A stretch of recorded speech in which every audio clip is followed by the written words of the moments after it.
Donc les soins palliatifs sont des soins actifs et continus qui sont pratiqués par une équipe multidisciplinaire qui peuvent se faire en établissement de santé, en établissement social et médico-social, ou bien à domicile.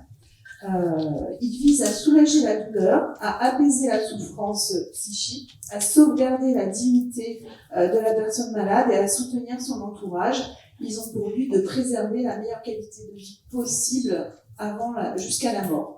Donc la prise en charge en soins palliatifs alors la prise en charge c'est un terme que certains n'aiment pas, j'aurais dû laisser ce terme. La prise en soins palliatifs, je regarde le docteur Périgno en même temps, a fait l'objet d'une attention rapprochée au cours des dernières années, comme en témoigne la loi Claeys-Leonetti du 3 février 2016 et les différents plans nationaux des soins palliatifs. La loi Claeys-Leonetti vise à déployer des modalités de directives anticipées des personnes concernées et l'application du droit à une sédation profonde et continue jusqu'au décès dans certaines situations. Alors, il est démontré depuis les années 2010 que non seulement les soins palliatifs ont un impact sur la qualité de vie, mais également sur l'espérance de vie des patients qui est allongée lorsqu'ils en bénéficient, dans certaines pathologies en tout cas. De fait, les soins palliatifs doivent être opérés suffisamment tôt. En effet, la fin de vie ne correspond pas au dernier jour de la vie, mais se questionne bien en amont pour apporter du soulagement aux personnes qui sont affectées par une maladie grave. Donc, si mes collègues de la DOMS ne peuvent pas être parmi vous aujourd'hui pour partager les fruits des travaux au cours de cette journée, nous tenions à souligner combien ce sujet est central, car il vient interroger la notion des droits et des libertés individuelles, du respect de tout un chacun d'être accompagné en ce moment de vie et de pouvoir bénéficier du soutien nécessaire en ressources thérapeutiques, en soins techniques et psychologiques. Donc, la RSPACA porte également une attention particulière à la sécurisation des personnes en situation de handicap, en perte d'autonomie, à chaque étape de la vie et soutient la transformation de l'organisation médico-sociale au sein des établissements sociaux et médico-sociaux. Cela implique d'accompagner les acteurs dans l'évolution des pratiques professionnelles, de veiller à l'inclusion de programmes de formation visant à une approche croisée des prises en charge, car la question de fin de vie ne peut s'entrevoir sans une approche médico-sociale et sanitaire très imbriquée. Alors la question de l'adaptation du bâti constitue aussi un défi majeur pour répondre aux enjeux du vieillissement des personnes en situation de handicap, afin de leur offrir des conditions d'accueil dignes jusqu'à leur fin de vie, justement. La RSPACA apporte donc un soutien financier aux établissements sociaux et médico-sociaux engagés dans le cadre de ces projets architecturaux de transformation.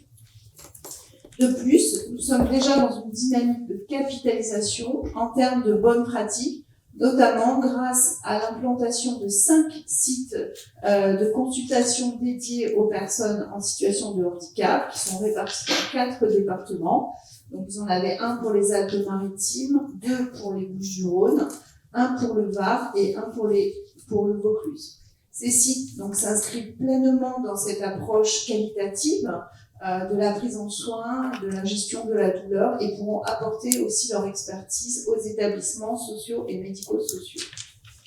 On estime en région que un peu plus de 30 000 personnes relèveraient chaque année d'une prise en soins palliatifs, une prise en charge en soins palliatifs ou en fin de vie. Et on doit mieux appréhender le nombre de personnes en situation de handicap qui sont concernées aussi par cet accompagnement. En effet, leur espérance de vie s'allonge également, comme la population générale, et de fait, l'incidence de certaines pathologies comme le cancer augmente également en parallèle dans ces populations.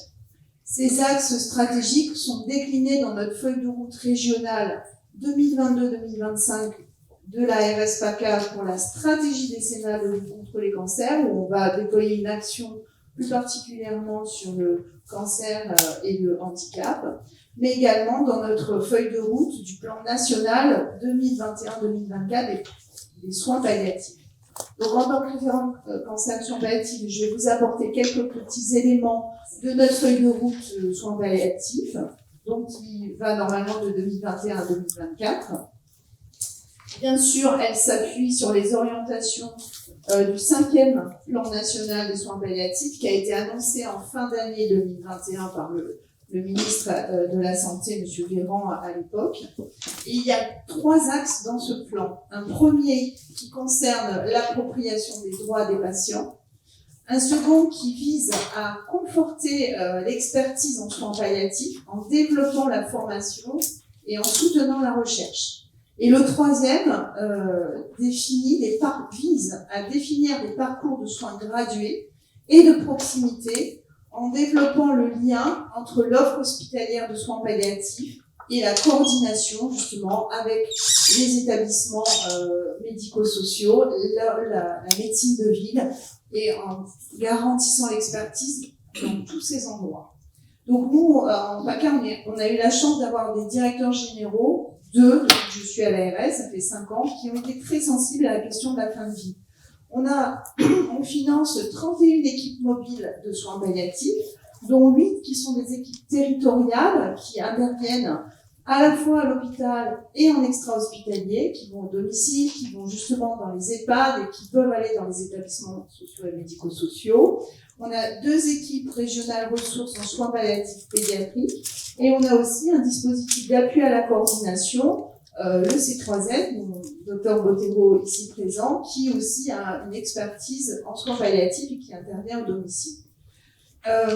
On a également augmenté en 4 ans le nombre de lits de soins palliatifs de près de 30%. On a presque 600 lits en région qui sont fléchés sur des soins palliatifs.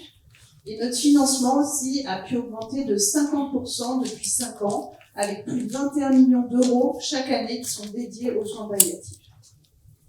Donc notre feuille de route s'appuie sur les axes du plan national. Donc, sur l'axe 1, on souhaite développer un peu plus notre communication, et du coup c'est très bien qu'on soit là aujourd'hui, merci, institutionnelle, et on souhaite améliorer cette visibilité de l'offre en soins palliatifs en région, avec, si possible, des animations qui existent déjà au niveau des départements, des territoires, entre les professionnels, avec des rencontres régulières, des réunions de travail entre les acteurs du soin palliatif et les professionnels qui sont susceptibles de solliciter cette offre. Et donc la journée d'aujourd'hui s'intègre totalement dans les orientations de cet axe. L'axe 2 qui insiste donc sur l'expertise et le développement de la formation, l'idée c'est de renforcer l'aide aux établissements sociaux et médico-sociaux pour former les professionnels à la question de la fin de vie des soins palliatifs, mais également de conforter les équipes de soins palliatifs qui peuvent avoir qui ont un rôle de compagnonnage et d'expertise au bénéfice de ces professionnels.